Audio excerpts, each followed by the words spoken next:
8-9 अगस्त 2024 की रात कोलकाता की सड़कों पर न जाने कितनी कहानियां बिखरी पड़ी थीं, मगर एक कहानी ऐसी थी जिसने पूरे देश को हिलाकर रख दिया।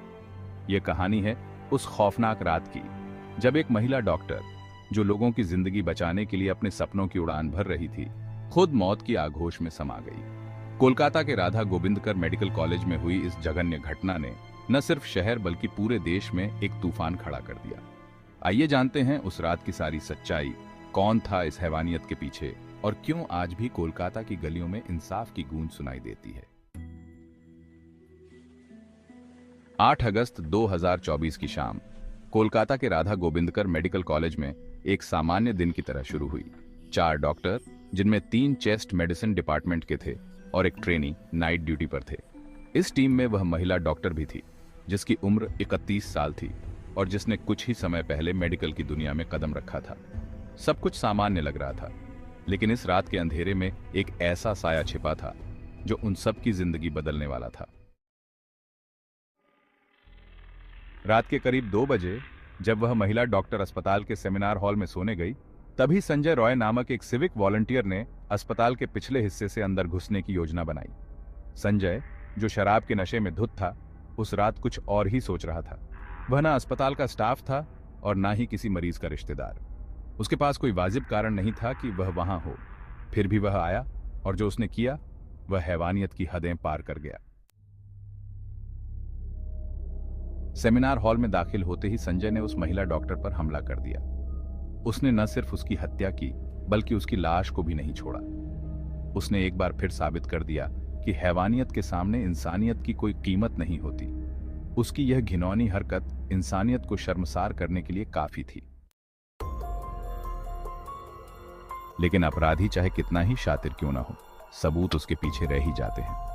सुबह 4:45 पर संजय को सेमिनार हॉल से बाहर निकलते देखा गया, लेकिन उसने यह नहीं सोचा था कि वह अपनी हरकतों का पर्दाफाश खुद ही करेगा। पुलिस को घटनास्थल से खून के धब्बे मिले, जिन्हें उसने धोने की कोशिश की थी। उसके कपड़े, मोबाइल फोन और वहां से मिले बाकी सबूत इस बात के गवाह थे कि इस जघन्य अपराध को अंजाम देने वाला और कोई नहीं बल्कि वही था। इस घटना ने पूरे कोलकाता में एक नई बहस छेड़ दी। राजनीति का घिनौना खेल शुरू हो गया। कुछ राजनीतिक दलों ने इस घटना को सरकार की विफलता बताया और पीड़िता के परिवार को इंसाफ दिलाने के लिए प्रदर्शन शुरू कर दिए। वहीं कुछ ने संजय रॉय का बचाव करने की कोशिश की, जिससे मामला और ज्यादा उलझ गया।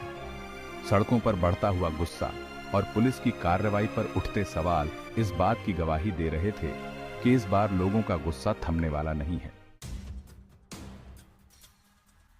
इस घटना के बाद कोलकाता के डॉक्टरों ने भी अपनी नाराजगी जताई। उन्होंने हड़ताल का आह्वान किया, जिससे शहर की स्वास्थ्य सेवाएं चरमरा गईं। यह हड़ताल सिर्फ एक डॉक्टर की हत्या के खिलाफ नहीं थी। यह एक संदेश था कि इस बार वे इंसाफ की लड़ाई लड़ने के लिए तैयार हैं। लेकिन इस हड़ताल ने मरीजों की परेशानियों को भी बढ़ा दिया। लोगों के लिए यह एक दोधारी तलवार की तरह थी। पुलिस ने मामले की गंभीरता को समझते हुए त्वरित कार्रवाई की। संजय रॉय को गिरफ्तार कर लिया गया और उसके खिलाफ बलात्कार और हत्या का मामला दर्ज किया गया। लेकिन सवाल उठता है कि अगर पुलिस पहले ही सतर्क होती तो शायद यह घटना टल सकती थी। आखिर संजय रॉय ने अस्पताल में कैसे प्रवेश किया? उसके पास कोई आईडी या अनुमति नहीं थी, फिर भी वह अंदर आया और यह जघन्य अपराध कर बैठा। यह कहानी सिर्फ एक डॉक्टर की नहीं है, यह कहानी है हमारे समाज की, जहां महिला सुरक्षा के सवाल आज भी अनुत्तरित हैं। यह कहानी है उस व्यवस्था की जो आज भी कमजोर है और इस तरह की जघन्य घटनाओं को रोकने में विफल साबित होती है। आज जरूरत है एकजुट होने की, न्याय की आवाज बुलंद करने की। हमें यह सुनिश्चित करना होगा कि इस डॉक्टर का बलिदान व्यर्थ न जाए। आज हम सभी को यह संकल्प लेना चाहिए कि हम अपने समाज में इस तरह की घटनाओं को बढ़ावा नहीं देंगे। न्याय की इस लड़ाई में पीड़िता के परिवार और डॉक्टरों के साथ खड़े रहे, ताकि हमारे भविष्य में कोई और ऐसी काली रात न देखनी पड़े। हम सभी को यह सुनिश्चित करना होगा कि हमारे समाज में इस तरह की घटनाओं के लिए कोई जगह नहीं है।